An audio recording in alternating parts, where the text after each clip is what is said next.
Douala en effervescence, Paul Biya en danger? En ce jour à Douala, une marée humaine s'est déployée pour célébrer le retour de France de Maurice Kamto, homme politique et principal opposant du président Paul Biya. Une mobilisation impressionnante, défiant la présence massive des forces de l'ordre venues freiner l'élan populaire. Un signe fort dans le paysage politique camerounais, où la tension est palpable à l'approche de l'élection présidentielle d'octobre 2025. Ce retour de Kamto, après un meeting retentissant à Paris le 31 mai 2025, place de la République, marque un tournant dans la lutte pour le pouvoir au Cameroun, un pays dirigé d'une main de fer par Paul Biya depuis 1982. À 92 ans, le président sortant, figure quasi immuable de la politique camerounaise, voit son hégémonie contestée par un adversaire déterminé, porté par une jeunesse avide de changement et une diaspora galvanisée. Un retour sous haute tension. Le 8 juin 2025, l'aéroport de Douala s'est transformé en théâtre d'une mobilisation sans précédent. Des milliers de partisans du Mouvement pour la Renaissance du Cameroun, MRC, le parti de Maurice Kamto, ont bravé les interdictions et les barrages des forces de l'ordre pour accueillir leur leader. Les vidéos circulant sur les réseaux sociaux montrent une foule compacte, scandant des slogans tels que « Kamto président » et « Biya doit partir ». Cette ferveur populaire, relayée par des posts sur X, traduit un mécontentement profond face à un régime accusé de s'accrocher au pouvoir par tous les moyens, y compris la répression et la manipulation électorale. Selon certains témoignages, les autorités auraient tenté d'étouffer l'événement en déployant des unités anti-émeutes et en interdisant la circulation des mototaxis dans certaines zones de Douala, une mesure perçue comme une tentative de limiter l'affluence. Mais loin de freiner l'élan, ces restrictions ont amplifié la détermination des militants. La bravoure des milliers de Camerounais qui sont sortis ce jour à Douala pour exprimer leur amour et soutien à Maurice Kamto rend étourdi fou, écrivait un utilisateur sur X, faisant référence au palais présidentiel. Les autorités, visiblement dépassées par l'ampleur de la mobilisation, auraient même envisagé des mesures extrêmes, selon des rumeurs non confirmées circulant sur les réseaux sociaux, évoquant des plans pour neutraliser Kamto.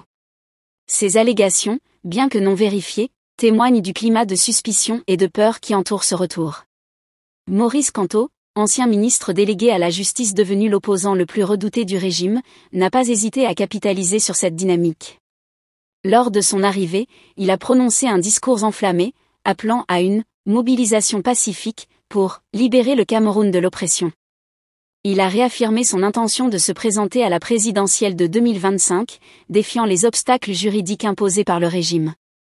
En effet, le boycott des élections législatives et municipales de 2020 par le MRC, en protestation contre les fraudes électorales et la crise anglophone, prive le parti d'élus.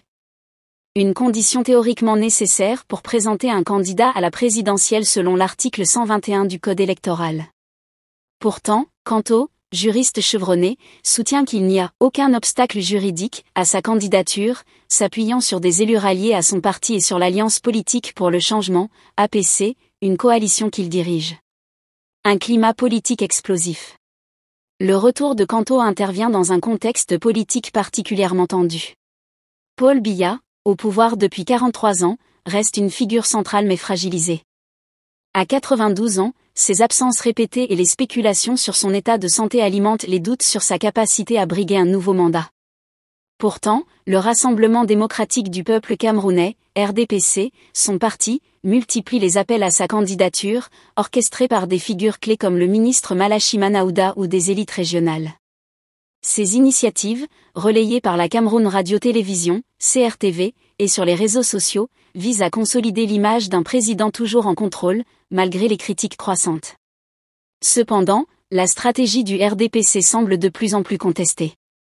La prorogation du mandat des députés, adoptée en juillet 2024, a repoussé les élections législatives et municipales prévues en 2025, une manœuvre perçue par l'opposition comme une tentative de verrouiller le système électoral en faveur de Biya. Maurice Kamto, lors d'une conférence de presse à Yaoundé en mai 2024, avait dénoncé un « coup d'État électoral et militaire » orchestré par le régime, une rhétorique radicale qui traduit l'escalade des tensions. Cette accusation a trouvé un écho particulier auprès d'une jeunesse camerounaise désabusée, confrontée à un taux de chômage de 74% chez les moins de 25 ans et à une pauvreté endémique, notamment dans des régions comme l'extrême nord. La diaspora, un acteur clé dans cette bataille, joue un rôle déterminant.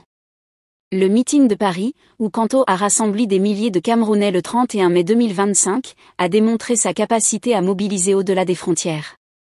Promettant la création d'une agence nationale des Camerounais de l'étranger, ANS, et une représentation parlementaire pour la diaspora, il a su capter l'énergie d'une communauté frustrée par l'immobilisme du régime.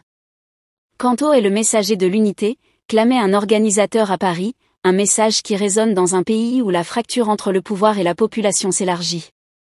Les défis de Kanto face à la machine RDPC. Malgré cette dynamique, Maurice Kamto fait face à des obstacles colossaux.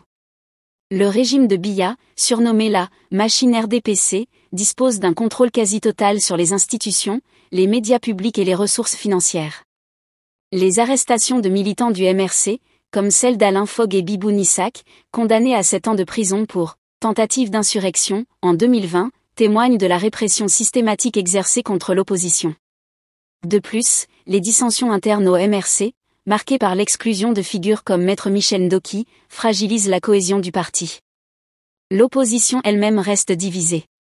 Si l'APC, dirigée par Jean-Michel Nincheux, tente de rallier des forces autour de Kanto, d'autres leaders, comme Cabral Libye ou Joshua Ozi du Social Democratic Front, SDF, poursuivent leur propre stratégie, hésitant à s'aligner sur un candidat unique.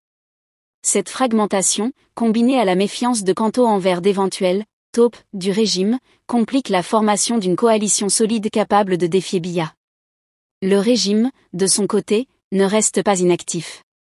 Outre la répression, Biya a investi les réseaux sociaux depuis avril 2025, une stratégie d'amorçage, visant à rajeunir son image auprès d'une population connectée.